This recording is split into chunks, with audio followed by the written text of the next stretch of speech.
बिस्मिल्लाहिर्रहमानिर्रहीम। शुरू करता हूँ रब्बिजुल जलाल के पाक बाबरकत नाम से जो मेरा और आपका पालने वाला है। दुरूद सलाम मोहम्मद मुस्तफ़ा आपकी आल अस्हाब जानिसार अहले बैत पर एक नए दिन और एक नई उम्मीद के साथ आपको यानी नोमान खान कहता है खुशामदीद। नाज़रीन इकराम, आज ख्वाजा साद रफीक ने बड़ी अनहोनी बात कर दी और वो बात बड़ी ताज्जुब वाले भी थे और उससे कई सवालात ने जन्म लिया। जो इमरान खान को ये कहा करते थे कि इमरान खान जो है वो फौजी क़यादत में तफर्रुका पैदा कर रहा है, आज ख्वाजा साद रफीक ने एक ऐसा जुमला कहा और इमरान खान के हवाले से कहा कि अगर इमरान खान को हम वजीर आजम रहने ही देते तो वो ये काम करते, यानी अपने मर्जी की तकर्रुरी करते। यानी आप जो कर रहे हैं आज आप अपने मर्जी के मुताबिक नहीं करें। एक तो इस वक्त मैं डिटेल से बात करूंगा, मैं सिर्फ पहले आपको ये लाइंस बता दूं कि हमने गुफ्तगू किन किन चीजों पर करनी है। ख्वाजा साद रफीक का ये स्टेटमेंट याद रखिएगा। दूसरी हम बात करेंगे पंजाब में बाजी पलटने वाली है। पंजाब की सूरत हाल जो मैं तवातुर से आप लोगों को बता रहा हूं, तवातुर से आप लोगों के सामने रख रहा हूं कि पंजाब में काम शुरू हो चुका है। पंजाब में एक बार फिर से तब्दीली लाने की कोशिश की जा रही है, वो बड़ी इंटरेस्टिंग चीज है। और तीसरी तरफ बड़ी अहम जो आज इमरान खान की पेशी थी, इमरान खान की पेशी के मौके पर क्या हुआ, अदालत में आज 20 सितंबर तक उनको उनकी जमानत में तौसीह तो मिल गई, मगर वहां पर क्या मजीद ऐसी चीजें हुई जो कि काबिल डिस्कशन है जिसे हम आपके सामने रख सके। कुछ अनडिस्कवर्ड चीजें वहां पर इमरान खान ने फिर साफियों से गुफ्तगू करते हुए कही, वो आपके सामने रखूंगा। और तीसरी एक अहम जो खबर है वो इमरान खान को खुफिया कॉल्स जो आ रही है वो कौन कर रहे हैं, अब इसके हवाले से इमरान खान ने भी बड़े वजाहत से तमाम चीजें कह दी, वो भी आपके सामने रखूंगा। तो अभी तक आपने हमारे इस चैनल को सब्सक्राइब नहीं किया तो काइंडली सब्सक्राइब कीजिए, बेल आइकन को प्रेस कीजिए ताकि नई आने वाली लेटेस्ट अपडेट से आप बाखबर रहें। ख्वाजा साद रफीक से शुरू करते हैं। ख्वाजा साद रफीक साहब ने एक जुमला कहा और वो ये जुमला था कि अगर इमरान खान को हम वजीर आजम रहने देते तो वो नवंबर दिसंबर में बल्कि नवंबर में अपनी मर्जी की तकर्रुरी करते और फिर वो दोबारा प्राइम मिनिस्टर बन जाते। ये किसने कहा? ये ख्वाजा साद रफीक ने कहा। अच्छा, अब इसके बाद क्या हुआ? इमरान खान को पिछले दिनों इसलिए तनकीद का निशाना बनाया गया और टीवी पर मुसलसल तनकीद की गई कि देखो इमरान खान हमारी अफवाज के खिलाफ, इमरान खान अफवाज पाकिस्तान के खिलाफ प्रोपेगेंडा कर रहा है, प्रोपेगेंडा मशीन है।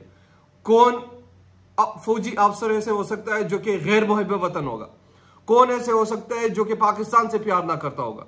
इमरान खान ने कैसे कर दिया? इमरान खान ने क्या कह दिया? लेकिन आज सारे खामोश। ख्वाजा आसिफ के मुताबिक इमरान खान ने अपनी मर्जी की तकर्रुरी करनी थी।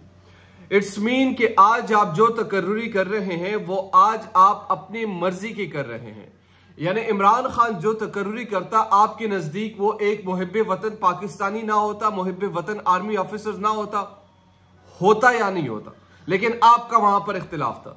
आज आप जिसे इलेक्ट करेंगे या जिसे सेलेक्ट करेंगे या जिसे तकर्रुर करेंगे उनको आप मुहिब वतन समझते हैं, उनको आप पाकिस्तान की सरजमीन से प्यार करने वाला समझते हैं। मेरे नजदीक तो जनरल फैज भी पाकिस्तान से मोहब्बत करने वाले, जनरल कमर जावेद बाजवा भी पाकिस्तान की सरजमीन से मोहब्बत करने वाले, ये है तो हम हैं, ये इदारा तो ऐसा है।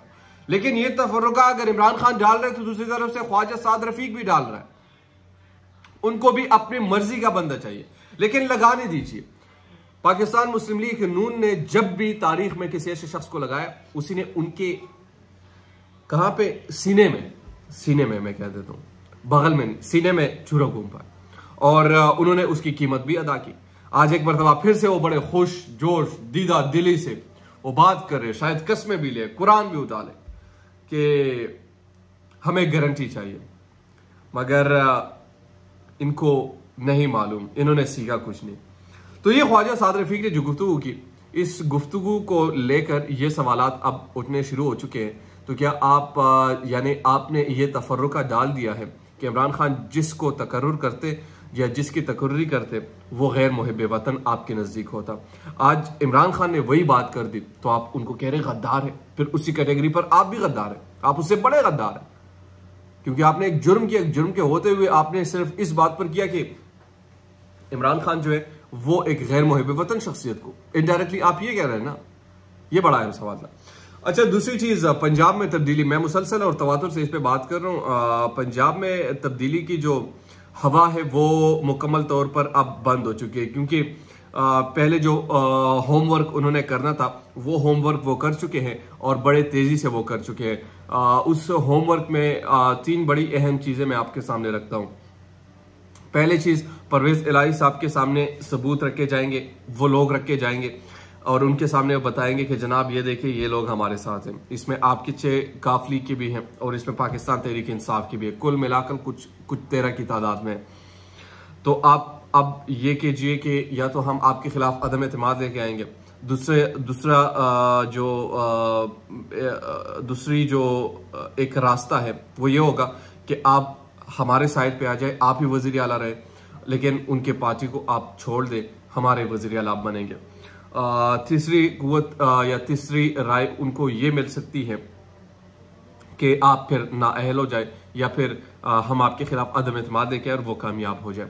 तो इन तीनों पॉइंट्स पर वो गौर करेंगे और मोस्ट प्रॉब्ली वो क्या करेगा, वो पाकिस्तान मुस्लिम लीग नून का चीफ मिनिस्टर बन जाएगा पंजाब का। अच्छा, मैं बार बार बता रहा हूँ कि ये तब्दीली क्यों जरूरी है और ये किसी भी कीमत पर वो लेकर आना चाहते हैं। वजह सिर्फ एक है और वो वजह यह है कि जनाब इनको चाहिए किसी भी कीमत पर इमरान खान को रोकना। इमरान खान को फिलहाल रोकना बड़ा मुश्किल है। वजह क्या है? वजह एक ही वजह है कि अवाम उनके साथ है। अब रोक एक ही तरीके से सकते हैं कि 2-3 सूबों के फोर्सेस जो है वो इकट्ठी की जाए, शेल फेंके जाए, बार बार फेंके जाए और ऐसा फेंके जाए कि वो दोबारा इस्लामाबाद के करीब तक ना आ जाए, जो कि पिछली मरतबा से ज्यादा तेजी के साथ होगा। इस्लामाबाद की फोर्स अगर होगी तो वो कुछ नहीं कर सकेगी।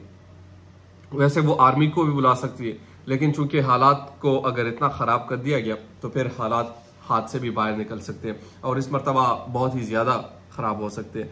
तो ये मामलात है जो अब तक चल रहे हैं। आज इमरान खान दहशतगर्दी की अदालत में पेश हुए। दहशतगर्दी की अदालत में उनकी जो जमानत है वो उसमें 20 सितंबर तक की तवसी कर दी गई है। अदालत के पेशी के मौके पर इमरान खान ने सहाफ़ियों के सवालात के जवाबात भी दिए और उनके सवालात के जवाबात देते हुए इमरान खान ने कहा कि मैं बड़ा खतरनाक हूं और सिर्फ किसी एक के लिए नहीं, मैं बहुत सारों के लिए खतरनाक हूं। अच्छा, ये जो बात कर रहे हैं और लोग इसका वो कहते हैं कि नहीं इमरान खान अब आप से कोई डरने वाला नहीं, आप वो खतरनाक नहीं। असल में वो इस हुकूमत को एक तंज़िया जुमला इस पर गर्दानते हैं कि देखिए आपने एक ऐसे शख्स कि जिसने कभी बंदूक या वो दहशतगर्द जो पाकिस्तान से भाग जाते हैं, अजीब सी बात है, और वो लोग जिसने पाकिस्तान के लिए वर्ल्ड कप जीता हो, जिसने पाकिस्तान का प्राइम मिनिस्टर रहा, वो आपके लिए दहशतगर्द बन जाता है। तो वो उन्हीं का मजाक उड़ाते हैं कि मैं बड़ा खतरनाक हूँ और उस चीज़ का भरपूर फायदा भी उठाते हैं। तो ये आज की अहम तफसीलात थी जो मैंने आपके सामने रखी। उम्मीद करता हूँ कि आपको ये वीडियो पसंद आई होगी। अगर अभी तक आपने हमारे चैनल को सब्सक्राइब नहीं किया तो काइंडली सब्सक्राइब कीजिए, बेल आइकन को प्रेस कीजिए ताकि नहीं आने वाले लेटेस्ट अपडेट से आप बाखबर रहे। शुक्रिया।